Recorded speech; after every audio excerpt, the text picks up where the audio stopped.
Hi there, everyone. My name is Prerak Jithani. I'm actually a second year internal medicine resident at Stanford. I did my MD MBA at Yale, and today I want to talk a bit about virtual residency interviews and what program directors think about them. This is a very hot topic, and my videos are usually a little bit about how to be an internal medicine resident. They're a little bit about how to study, and then ultimately they're also a little bit about how to get into residency. So today we're going to touch base on the residency aspect of it. Most of the data I will be talking about today, despite the fact that we are in the new cycle of the interviews, is actually from 2021.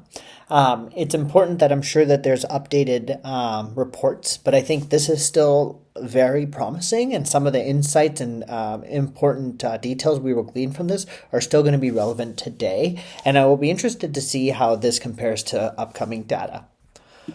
So with that being said, this is something that the match organizers usually send out to program directors after they actually end up recruiting. And once they do that, they then publish the results. And you'd be surprised by how much you can glean from them. The first thing is, it seems like the program director survey was sent to 4,000 program directors who certified a rank order list in 2021. And of those, 1,000 of the 4,000 surveys were returned, which means a 25% response rate, which is great. On top of the 25% response rate, they ask a bunch of questions in this survey. The first one is actually all about the impact of the virtual experience on the number of applications that were received and reviewed. And in 2021, 1/3 of the programs that actually responded to the survey reported an increase of 10 to 25% in the number of applications compared to previously in 2020. So you'll see here, number of applications received, about 10 to 25% more is what 40% of the program directors said, versus around 47% said they were about the same as in 2020. And some reported more than 25%, 10.7.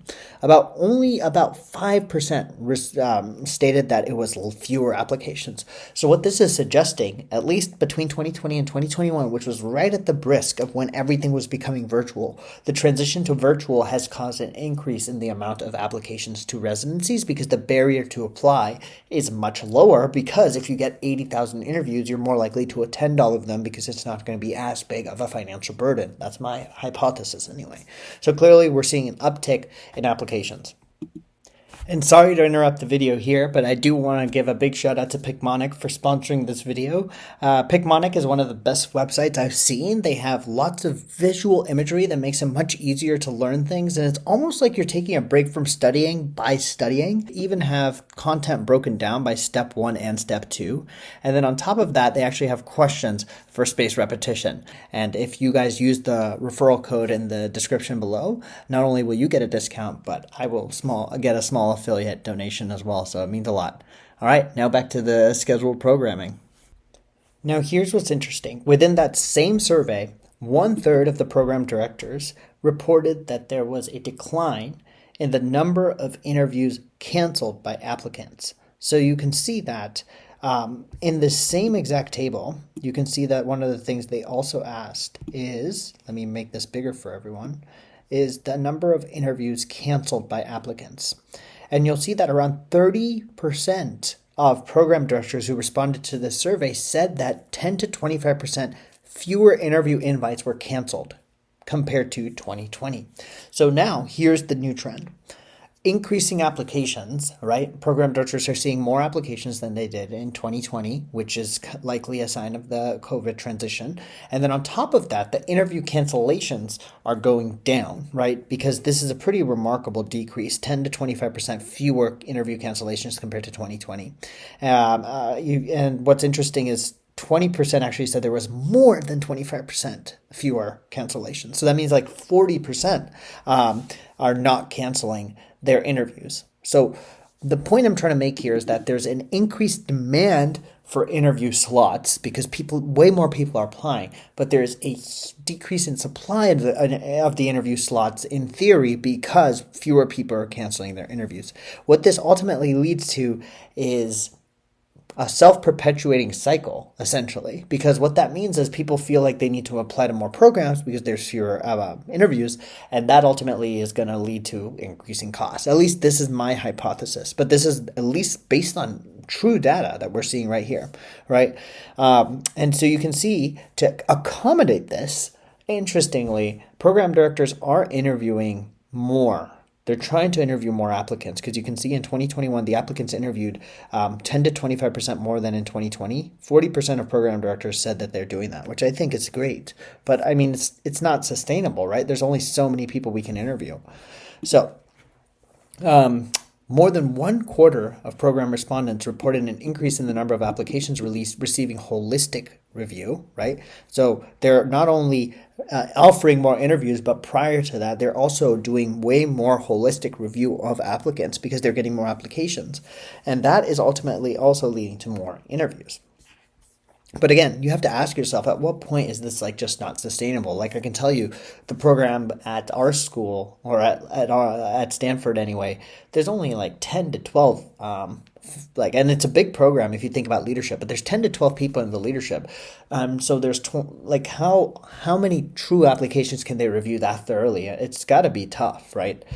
So I'm putting this up here because of, where do program directors think is the best place to get information on their program?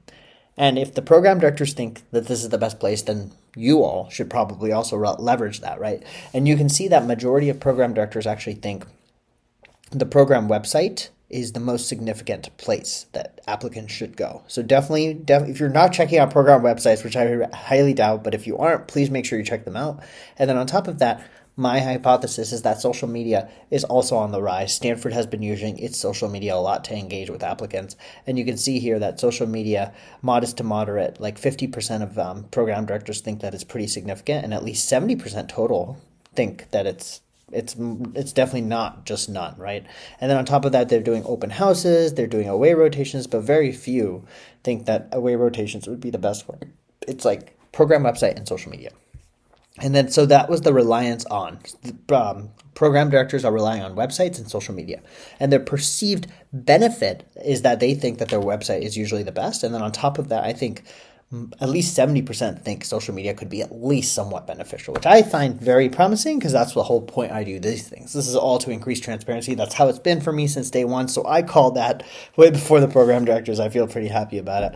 But definitely start checking the websites, and also please start checking out social media accounts of your favorite programs.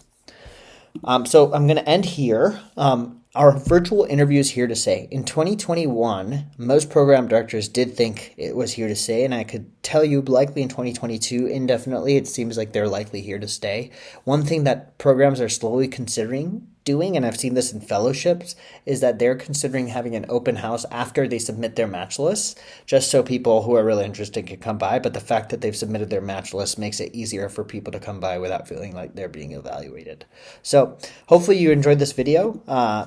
This is all about what program directors think about virtual residency interviews. If you did, please drop a like, comment, share, and subscribe, and I'll see you all in the next one. Thank you so much for watching.